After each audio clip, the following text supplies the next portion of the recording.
खतरे के निशान से ऊपर बह रही है चंबल नदी। धौलपुर जिले से होकर गुजर रही चंबल नदी खतरे के निशान से 2.31 मीटर ऊपर बह रही है।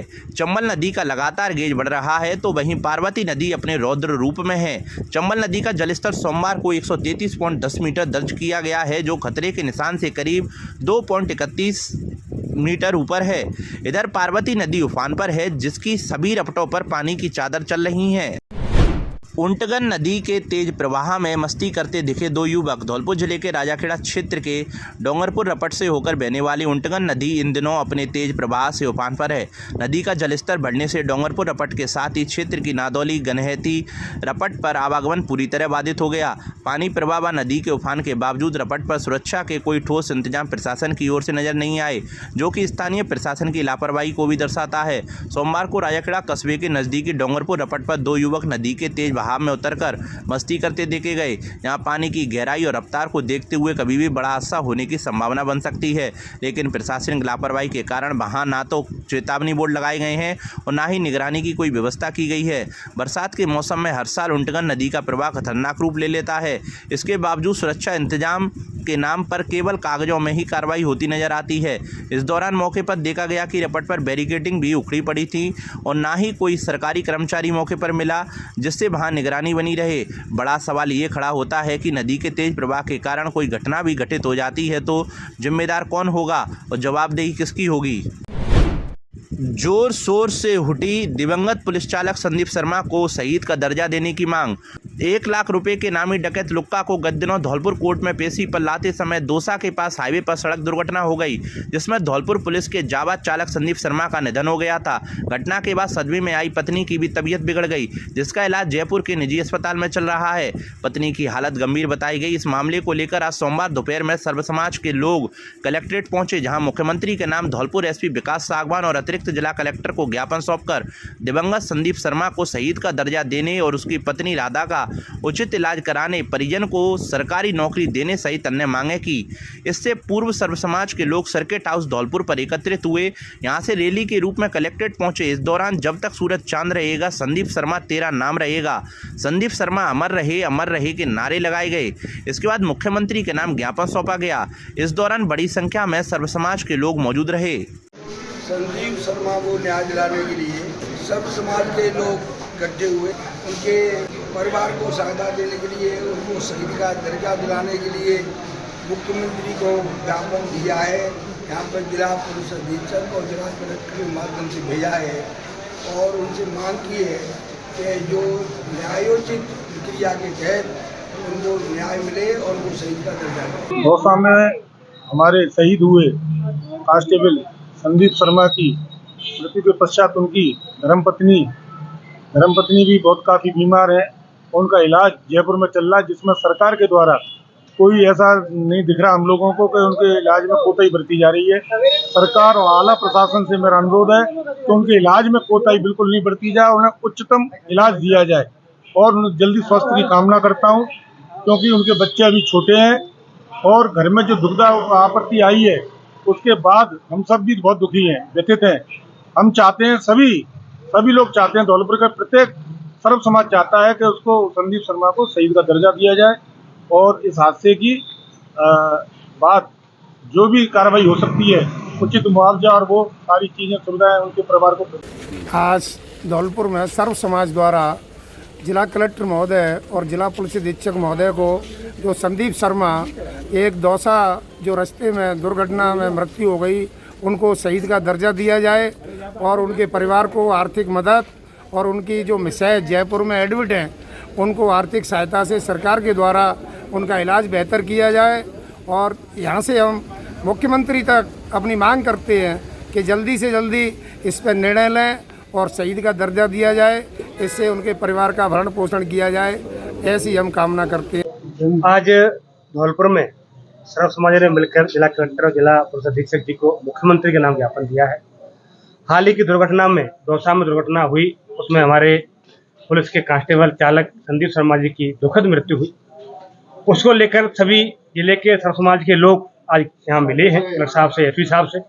हमारा आग्रह है कि परिवार को सरकारी नौकरी और सहायता राशि मिले, संदीप शर्मा जी को शहीद का दर्जा प्राप्त हो और उनके नाम पर किसी भी CSC PSC का नाम उनके नामकरण किया जाए, उनके नाम पर किया जाए, जिससे कि आने वाली पीढ़ियों को प्रेरणा मिले कि संदीप शर्मा जी शहीद हुए, उनके नाम पर सरकारों ने कुछ किया और उनका नाम जिंदा रहे, सच्ची श्रद्धांजलि दे सके।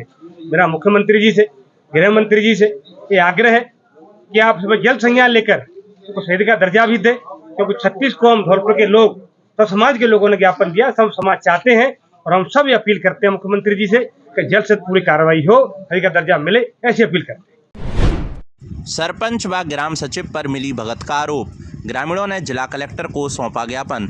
धौलपुर जिले की ग्राम पंचायत सकवारा के सरपंच और ग्राम सचिव पर स्थानीय ग्रामीणों ने सीसी खरंजे से लेकर हर सरकारी योजना में मिली भगत का आरोप लगाया है, जिसको लेकर ग्रामीणों ने आज सोमवार को जिला कलेक्टर को ज्ञापन सौंपा है, जिसमें मांग की है कि सरपंच व ग्राम सचिव की जांच की जाए और दोषी पाए जाने पर इनके खिलाफ कार्रवाई अमल में लाई जाए। ग्रामीणों का कहना है कि अभी गाँव सकवारा में सीसी रोड का निर्माण कार्य चल रहा था, जिसमें घटिया किस्म की सामग्री का उपयोग किया जा रहा है, जिसकी शिकायत अब संबंधित ठेकेदार से की तो उसने सरपंच व ग्राम सचिव की इच्छानुसार कार्य करने की बात कही। यही नहीं, कुछ ग्रामीणों का आरोप है कि सरपंच व ग्राम सचिव ने भेदभावपूर्ण रवैया अपनाते हुए सीसी खरंजे को शिकायतकर्ताओं के घर के सामने से उखड़वा दिया। मामले ने तूल तब पकड़ा जब 6 सितंबर को सकवारा गांव निवासी रमाकांत शर्मा के घर के सामने चल रहे सीसी रोड निर्माण कार्य को अचानक से रोककर जेसीबी मशीन से उखड़वा दिया। इस दौरान ग्राम सचिव ने फोन पर मिनी सचिवालय के वॉचमैन को निर्देश दिए कि यहाँ क्यों निर्माण हो रहा है, इसे तुरंत हटाओ। फोन स्पीकर पर होने के कारण पूरी बातचीत ग्रामीणों ने सुन ली। इस बात से ग्रामीण नाराज हो गए। ग्रामीणों का आरोप है कि ग्राम सचिव लगातार उन्हें झूठे मुकदमों में फंसाने की धमकी देता है, जिसमें SC ST एक्ट, छेड़छाड़ और बलात्कार जैसे गंभीर धाराएं शामिल हैं। ग्रामीणों ने बताया कि ग्राम सचिव पिछले 15 वर्षों से यहाँ तैनात है। पहले शिकायत के आधार पर APO कर दिया था, लेकिन राजनीतिक दखल के बाद फिर से यहीं पर पोस्टेड है। किसी भी कार्य को लेकर सचिव से संपर्क करने पर सहयोग नहीं मिलता, बल्कि पीड़ितों को मुकदमे में फंसाने और पुलिस से पिटवाने की धमकी दी जाती है। सरपंच और सचिव मिलकर सिर्फ अपने पसंदीदा लोगों को लाभ पहुंचाते हैं। ज्ञापन में यह भी कहा गया है कि ग्राम पंचायत में अब तक जितने भी विकास कार्य हुए हैं, उनमें से अधिकतर कार्यों में गड़बड़ी पाई गई है। कई कार्य तो केवल कागजों में पूरे दिखाए गए हैं। ग्रामीणों ने जिला प्रशासन से मांग की है कि सकवारा गांव में हो रहे सीसी रोड निर्माण कार्य को तुरंत रोका जाए और निर्माण में गुणवत्ता सुनिश्चित की जाए। साथ ही सचिव और सरपंच के खिलाफ कड़ी कार्रवाई की जाए, ताकि ग्रामीणों को न्याय मिल सके और ग्राम स्तर पर पारदर्शिता आए। मैं यहाँ पर कलेक्टर साहब के पास आया हुआ हूँ। यहाँ पर सचिव और सरपंच दोनों मिलकर ग्राम पंचायत सकवारा को बहुत बुरी तरीके से भ्रष्टाचार कर रहे हैं, अपना मनमार्जी तरीके से कार्य चला और उस पंचायत समिति को क्लब बना के रख दिया इन लोगों ने। कभी कोई साइन नहीं करते हैं, ना किसी का कुछ करते हैं। 15 साल से ये सचिव है, ये यहाँ पे मौजूद है। मैं पहले भी यहाँ पे कलेक्टर साहब को भी अवगत करा गया था, CO साहब को भी अवगत करा गया था। उन्होंने उसको APO कर दिया और राजनीतिक लाभ का फ़ायदा उठाते हुए इन लोगों ने फिर उसको उन्हें यहाँ पे विड्रॉल कर दिया। तो मैं कलेक्टर साहब से यही कहना चाहूँगा कि आप इस पर पूरी कार्रवाई करवाएं और जो कार्य चल रहा है, अभी CC रोड का कार्य चल रहा है, उसको बहुत उच्च स्तर की टीम को जांच की जाए उसकी कि उसमें एक्चुअली माल क्या डला हुआ है। उसमें बिल्कुल घटिया माल डला हुआ है, बिल्कुल कोर कटनी चाहिए पूरी तरीके से। और जो निचली मशीनरी है पंचायत समिति की, जो सेपू के में बैठी हुई है, वो पूरी टोटल मिली हुई है। आप किसी को भी उठा के रख लीजिए, वो पूरी मिली हुई है। अगर ऐसा चलता रहेगा इस देश में तो कुछ भी संभव नहीं है। यहाँ पे विकास कार्य 0 है। हमारे ग्राम पंचायत सकवारा में सरपंच एवं सेक्रेटरी मनमानी तरीके से लोगों को परेशान कर रही है।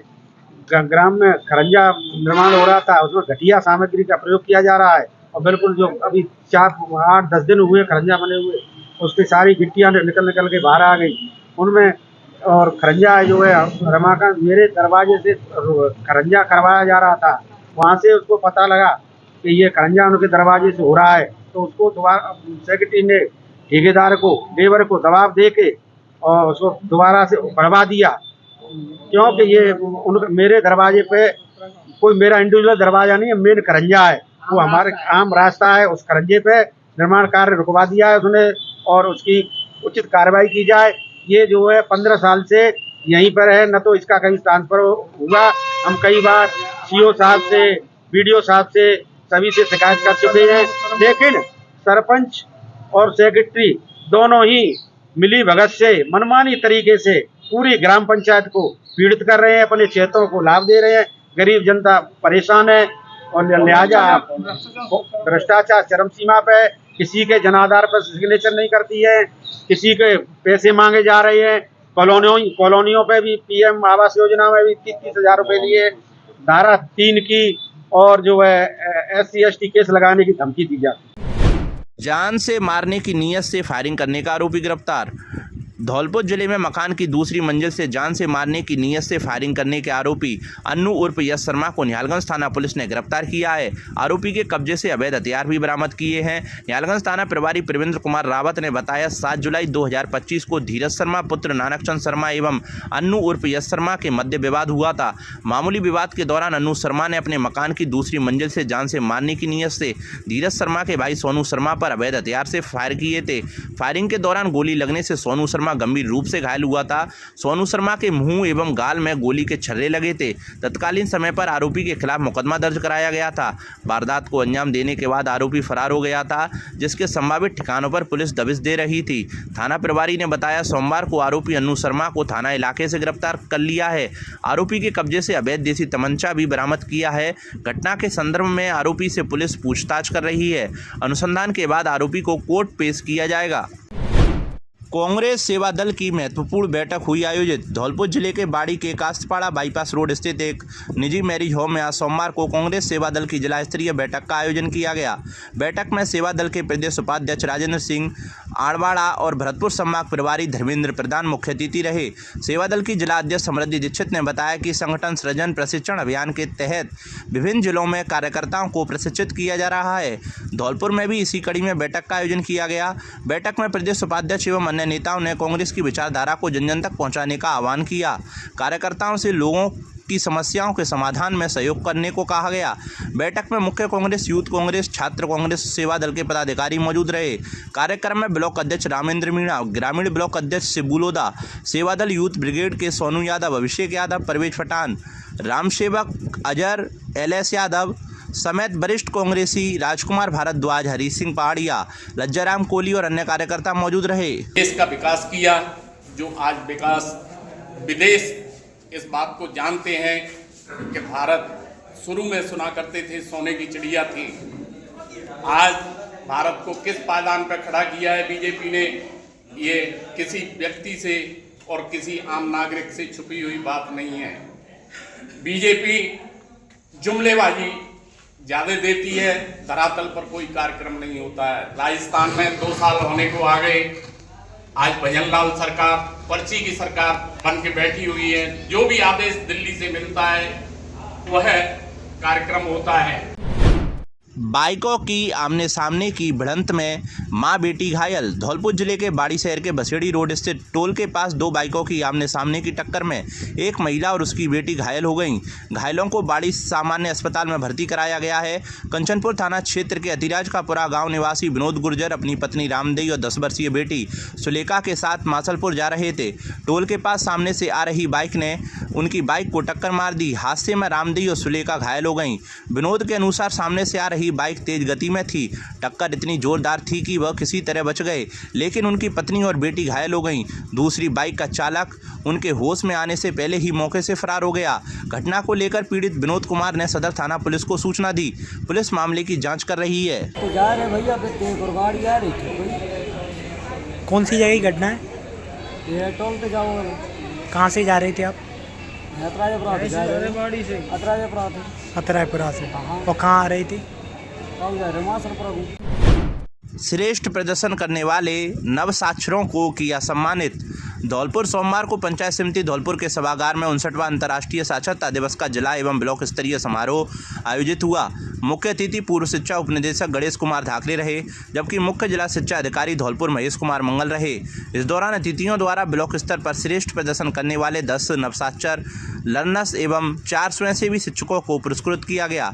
जिला साक्षरता एवं सतत शिक्षा अधिकारी बीरी सिंह ने बताया कि जिले को 11,500 निरीक्षकों का पंजीयन कर कक्षा संचालन कर नियमानुसार निर्धारित समय पर परीक्षा का आयोजन करने के निर्देश दिए।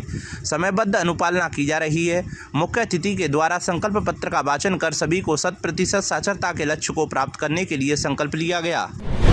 बसेड़ी में इस बार नहीं निकाली जाएगी अग्रसेन महाराज व कुलदेवी लक्ष्मी की शोभा यात्रा। जम्मू हादसे को लेकर समाज ने जताया शोक। धौलपुर जिले के बसेड़ी में अग्रसेन जयंती महोत्सव को लेकर अग्रवाल सेवा समिति की आम सभा की बैठक का आयोजन समिति अध्यक्ष हरिओम गर्ग की अध्यक्षता में अग्रवाल धर्मशाला बसेड़ी में किया गया। समाज के अध्यक्ष हरिओम गर्ग ने बताया कि समाज के 3 युवकों के साथ वैष्णो देवी जम्मू क्षेत्र में लैंडस्लाइड व बाढ़ में हुए हादसे को लेकर गहरी संवेदना व्यक्त की गई। बाढ़ में रहने से 3 युवकों में से खेरागढ़ निवासी एक युवक सब कुछ दूरी पर मिल गया था, लेकिन सेपू के 2 युवकों का अभी तक कोई सुराग नहीं मिला है, जिसके चलते बसेड़ी समाज ने शोक व्यक्त करते हुए बैठक में सर्वसम्मति से अग्रसेन महाराज और देवी कुललक्ष्मी की बसेड़ी में शोभा यात्रा नहीं निकालने का निर्णय लिया गया है। अब की बार अग्रवाल धर्मशाला बसेड़ी में ही सादगी के साथ अग्रसेन जयंती महोत्सव का आयोजन किया जाएगा, जिसके चलते 22 सितंबर को सुबह प्रभात फेरी निकाली जाएगी। रात्रि को पूर्व की भांति प्रतिभा सम्मान समारोह आयोजित किया जाएगा। वरिष्ठ उपाध्यक्ष सुरेश चंद्र गोयल ने बताया कि प्रतिवर्ष की तरह इस वर्ष भी 2024-25 में कक्षा 5 व 8वीं में ओवरऑल ए ग्रेड, 10वीं में 85%, कक्षा 12वीं में विज्ञान व कॉमर्स वर्ग में 80% एवं कला वर्ग में 75% या उससे अधिक अंक प्राप्त करने वाले एवं प्रतिस्पर्धात्मक परीक्षाओं जैसे IIT, IIM, NEET, RAS, IAS, MBBS एवं CA आदि परीक्षाओं में उत्तीर्ण मेधावी छात्र छात्राओं एवं सरकारी सर्विसेज में किसी भी पद पर नियुक्त होने वालों को सम्मानित किया जाएगा। उन्होंने बताया कि ऐसे विद्यार्थी अपनी अंक तालिका तथा सरकारी सेवा में चयनित अभ्यर्थी अपनी पदस्थापन आदेश के प्रति समाज अध्यक्ष हरिओम गर्ग, सोहनलाल मित्तल, रवि गोयल, दोपरा वाले, दामोदर मित्तल, सूरज सिंघल के पास 15 सितंबर सोमवार तक जमा करा सकते हैं। बैठक में अग्रसेन जयंती महोत्सव पर समाज द्वारा विभिन्न वर्गों में सामान्य ज्ञान की प्रतियोगिता कराए जाने का निर्णय लिया गया। इसके अलावा बैठक में अखिल भारतीय युवा अग्रवाल सम्मेलन के प्रदेश संगठन मंत्री पद पर अंकुर बंसल को मनोनीत किए जाने पर समाज द्वारा खुशी व्यक्त की गई तथा माला पहनाकर स्वागत किया गया। अग्रवाल धर्मशाला में आयोजित अग्रसेन जयंती महोत्सव व प्रभात फेरी के संयोजक सूरज सिंघल अध्यक्ष अग्रवाल नवयुवक मंडल व उनकी टीम को बनाया गया। बैठक के दौरान मुन्नालाल गोयल, सुरेश चंद्र गोयल, कैलाश चंद अग्रवाल, नेमीचंद सिंघल, के मित्तल, मुन्नालाल गर्ग, मन्नालाल मित्तल, दामोदर मित्तल, कृष्ण मुरारी मंगल, सियाराम गर्ग, राधेश्याम गर्ग, दर्शनलाल गोयल, ब्रजकिशोर गर्ग, रवि गोयल, दोपरा वाले, अंकुर बंसल, सूरज सिंघल, हेमंत बंसल, सुधीर मित्तल, जितेंद्र गर्ग आदि अग्रबंधु मौजूद रहे। बैठक का आयोजन किया गया, जिसमें सर्वप्रथम माँ वैष्णो देवी जम्मू क्षेत्र में हमारे 3 अग्रवाल समाज के युवक के संग जो हादसा हुआ था उस पर शोक संवेदना व्यक्त की गई थी। उसके साथ ही एक व्यक्ति के आकस्मिक जो निधन हुआ है उस पर गहरा दुख प्रकट किया गया था। और जो हमारे 2 अग्रबंधु हैं यश मित्तल और प्रांशु गर्ग जो अभी तक बाहर है, लापता है, उनका अभी तक कुछ पता नहीं पड़ पाया है, तो हमने ईश्वर से प्रार्थना की है वो सकुशल अपने घर वापस आ जाए और भगवान से उम्मीद की कि वो शांति से अच्छे समय पर जल्दी ही अपने वापस आ जाए। इसके साथ ही इस दुख की घड़ी में शोक संवेदना व्यक्त करते हुए हमने अग्रसेन जयंती शोभा यात्रा को स्थित करने का प्रोग्राम किया है। बसेड़ी के अंदर केवल शोभा यात्रा नहीं निकाली जाएगी और हम सब मिलकर के धर्मशाला के अंदर ही भगवान अग्रसेन जी की लक्ष्मी जी पूजा करेंगे, सब मिलकर के अपना। अंतर्राष्ट्रीय साक्षरता दिवस पर निबंध प्रतियोगिता आयोजित। धौलपुर जिले में अंतर्राष्ट्रीय साक्षरता दिवस पर देश में मतदाता साक्षरता और जागरूकता आवश्यक है विषय पर निबंध प्रतियोगिता का आयोजन धौलपुर जिले के कोटपुरा स्कूल में किया गया। निर्वाचन साक्षरता क्लब कोटपुरा के सदस्यों ने EVM, ECI ऐप तथा ऐप के माध्यम से नव मतदाताओं के पंजीयन और वोटर लिस्ट में सुधार आदि के साथ वर्तमान में संचालित होने वाले विशेष गहन पुनरीक्षण कार्यक्रम में भी डिजिटल साक्षर होने पर अपना सत्यापन सहज कराने की बातें निबंध में लिखी। निबंध प्रतियोगिता में कक्षा 9 से 12 तक के 38 बच्चों द्वारा निबंध लेखन किया गया। प्रतियोगिता में शुभारंभ पर प्रधानाचार्य अतुल चौहान ने ELC सदस्यों को सशक्त लोकतंत्र में युवाओं की भूमिका पर प्रकाश डालते हुए ELC प्रभारी अर्जुन सिंह को स्वतंत्र, निष्पक्ष एवं पारदर्शी चुनाव की तर्ज पर इस प्रतियोगिता में भी यह बातें व्यवहार में लाने के निर्देश दिए। प्रतियोगिता के निर्णायक व्याख्याता फेरन सिंह और रवि कुमार ने परिणामों की घोषणा करते हुए कक्षा 12 की राखी को प्रथम, अपर्णा को द्वितीय और कक्षा 11 के अनिल को तृतीय स्थान पर चयनित कर उन्हें गिफ्ट पैक देकर सम्मानित किया। प्रतियोगिता आयोजन में धर्मवीर सिंह और श्री गोविंद के बच्चों को आवश्यक सुविधाएं प्रदान करते हुए सहयोग किया। अंतर्राष्ट्रीय साक्षरता दिवस के अवसर पर आज धौलपुर जिले के समस्त स्कूलों में निबंध प्रतियोगिता का जो आयोजन हुआ उसमें ELC स्वीप के माध्यम से इस निबंध का जो विषय रखा गया था वो था देश में मतदाता साक्षरता और जागरूकता आवश्यक है। इस विषय पर ELC सदस्यों के द्वारा जो विचार मैंने निबंधों में पढ़े उससे ये लगा कि वास्तव में उन्होंने किस तरीके से जो हमारी साक्षरता दिवस की थीम है डिजिटल साक्षरता और दूसरी तरफ मतदाता साक्षरता को जोड़ते हुए जब उन्होंने कई बातें जो लिखी हैं जिसमें ECI ऐप के बारे में, EVM के बारे में और यहाँ तक कि वो डिजिटल साक्षरता को उस मतदाता से जोड़ रहे हैं जो स्वयं अपना नाम हटाने में सक्षम हो सके ऐप के माध्यम से, या अपना नाम संशोधित कर सके, या अन्य जो जानकारियाँ ECI के द्वारा दी जा रही हैं उसे वो ग्रहण कर सके और अपनी बातों को भी वहाँ रख सके। हादसों का सबब बन रहा है सिविल लाइन का टूटा चैम्बर। धौलपुर जिले के बसेड़ी कस्बे के मुख्य बाजार में स्थित सिविल लाइन का चैम्बर पिछले 1 महीने से टूटा हुआ पड़ा है, जिससे आए दिन हादसे हो रहे हैं। टूटा हुआ चैम्बर राहगीरों और पशुओं के लिए खतरा बना हुआ है, लेकिन नगरपालिका प्रशासन इस गंभीर समस्या की ओर ध्यान नहीं दे रहा है। स्थानीय दुकानदार और राहगीरों का कहना है कि रोजाना इस टूटे हुए चैम्बर में लोग और पशु गिरकर घायल हो रहे हैं। कई बार छोटे बच्चे भी गिरने से चोटिल हो चुके हैं। दुकानदारों ने बताया कि पिछले 1 महीने से लगातार शिकायतें करने के बावजूद जिम्मेदार अधिकारी मौके पर नहीं पहुंचे और ना ही चैम्बर की मरम्मत कराई गई। कस्बे के लोगों ने नगरपालिका प्रशासन से मांग की है कि टूटे हुए चैम्बर की तुरंत मरम्मत कराई जाए ताकि बाजार में आने जाने वाले लोगों की सुरक्षा सुनिश्चित हो सके। स्थानीय नागरिकों का कहना है कि अगर समय रहते चैम्बर की मरम्मत नहीं की गई तो किसी दिन बड़ा हादसा भी हो सकता है। गांव में अवैध रूप से बिक रही शराब को लेकर की शिकायत। धौलपुर जिले के कोलारी थाना क्षेत्र के गांव बड़ी नगरिया में खुलेआम अवैध रूप से शराब बेची जा रही है, जिससे गांव का सामाजिक माहौल खराब हो रहा है।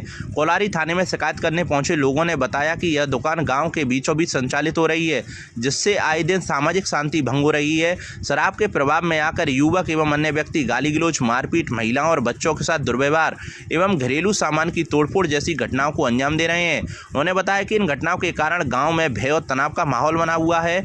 कई परिवारों की महिलाएं और पुरुष हिंसा का शिकार हुए हैं, जिनके हाथ पैर तक टूटने जैसी स्थितियां सामने आई हैं। कुछ महिलाओं ने मानसिक प्रताड़ना से परेशान होकर आत्महत्या का प्रयास भी किया, जिन्हें ग्रामीणों की तत्परता से समय रहते बचाया गया।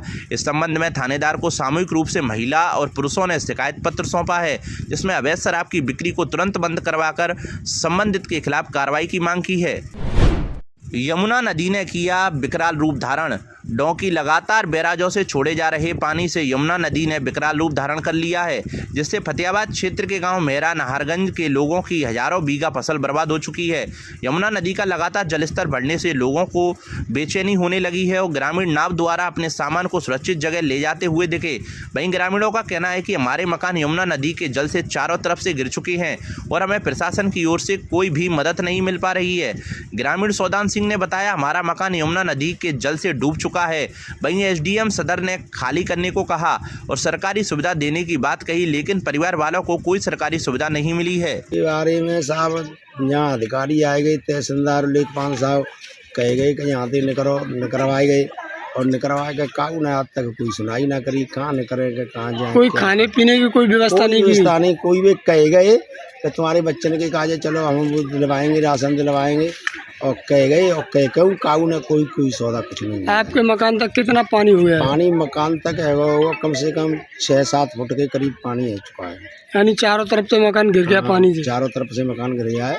तो सरकारी सुविधा कुछ मिली नहीं? कोई सुविधा नहीं सा, सरकारी कोई सुविधा नहीं। भी कह गए एसडीएम साहब, डीएम साहब ने कह दी, तब भी कोई सुविधा नहीं दी है। तो ये सुविधा के नाम पर जो आ रहा है माल, वो कहाँ जा रहा है? वो बेचने दो जा रहा है, जो पैसा आए जाते हैं नहीं दो जा रहा है। जिनके घर पूरे कोई सौदा ना गई, गरीब आदमी है, कोई कुछ नहीं दिया जा रहा है। मान लो जो आदमी दिग्गज है मैंने प्रदान दिलवा रहा है और काऊ गरीब आदमी कुछ नहीं दिलवा रहा है। पूर्व विधायक सुमन ने बाढ़ क्षेत्र का लिया जायजा। आगरा ग्रामीण विधानसभा क्षेत्र के अंतर्गत बाढ़ से प्रभावित गांव मेहरा नाहरगंज, बरौली गुर्जर, ठार, रामपुर, तनौरा, नूरपुर, पुराना तनौरा, गांव बागदा, सनखेड़ा, बुर्ज आदि बाढ़ से प्रभावित गांव का पूर्व विधायक कालीचरण सुमन ने दौरा किया। बाढ़ से प्रभावित क्षेत्रीय लोगों ने पूर्व विधायक को मूलभूत समस्याओं से अवगत कराया। पूर्व विधायक ने बताया कि किसानों की हजारों बीघा सब्जी की फसल एवं खेतों में खड़ी बाजरे की फसल को भारी क्षति हुई है। इसका आकलन कर लोगों को शासन प्रशासन से हार्दिक मदद करने की अपील की। मेहरा नाहरगंज के अंतर्गत बाढ़ के पानी का नज़ारा देखने आए 3 युवक नदी में डूब गए। क्षेत्रीय लोगों ने नदी में डूबते हुए 2 लोगों को तो बचा लिया, लेकिन रविंद्र पुत्र डंबर सिंह निवासी रामपाल की गढ़ी के युवक की यमुना में डूबने से मृत्यु हो गई। पूर्व विधायक ने मृतक परिवार के घर पहुंचकर ढांढस बंधाते हुए सरकार से मृतक परिवार को आर्थिक मदद करने की अपील की। सवारियों से भरा ई रिक्शा पलटा। चालक सहित 7 जने हुए घायल। धौलपुर जिले के सेपो उपखंड में सोमवार दोपहर के समय रूपबास भरतपुर से बाबा की जात कर लौट रही 6 महिलाएं ई रिक्शा पलटने से हादसे में घायल हो गईं। रूपबास थाना क्षेत्र के घाटोली के समीप की यह घटना बताई गई है। हादसे के बाद आसपास के लोग तथा राहगीर मौके पर एकजुट हो गए। सूचना पर पहुंची NHAI एम्बुलेंस के द्वारा चालक सहित 7 घायलों को सेपो धौलपुर के सामुदायिक स्वास्थ्य केंद्र पर पहुंचाया, जहां डॉक्टर मुकेशरा मीणा की ओर से चिकित्सा टीम के साथ सभी घायलों का उपचार किया गया। 4 घायल महिलाओं को गंभीर हालत में रेफर कर दिया गया तथा चालक सहित अन्य घायल महिलाओं का CSC पर उपचार जारी रहा। जानकारी के मुताबिक रूपबास में एक साधु महात्मा के स्थान पर आयोजित जात मेला कर महिलाएं वापस लौट रही थी। तभी करीब 6 महिलाओं सहित एक अन्य व्यक्ति ई रिक्शा में सवार हो गए। रास्ते में हादसे के दौरान केसमती पत्नी वीरेंद्र जाटव निवासी नगला माकरा सरेंदी UP तथा 70 वर्षीय रेवती निवासी कासिमपुर धौलपुर कुसुमा पत्नी पातीराम जाटव तथा तारावती पत्नी बलवीर निवासी सरेंदी गंभीर रूप से घायल हुई हैं। इन्हें सेपू अस्पताल से रेफर किया गया है। इनके अलावा टेम्पो चालक सतीश पुत्र भोगीराम निवासी कासिमपुर धौलपुर सहित राजन देवी पत्नी लोकेंद्र जाटव निवासी नगला माकरा सरेंदी जगनेर गजना पत्नी परीक्षित घायल हैं, जिनका सेपू CSC पर उपचार किया गया है। टेम्पो सवार परीक्षित जाटव निवासी नगला माकरा ने बताया है कि जैसे ही टेम्पो पलटा तभी उसने कूदकर जान बचाई है। चालक नशे की हालत में था। उसको कई बार ठीक से चलाने के लिए कहा, लेकिन उसने लापरवाही पूर्वक रास्ते में ई रिक्शा को एक साइड से दूसरी साइड में ले जाते हुए पलट दिया। गनीमत रही कि हाईवे पर पीछे से कोई अन्य वाहन नहीं आया, नहीं तो सभी की जान जा सकती थी।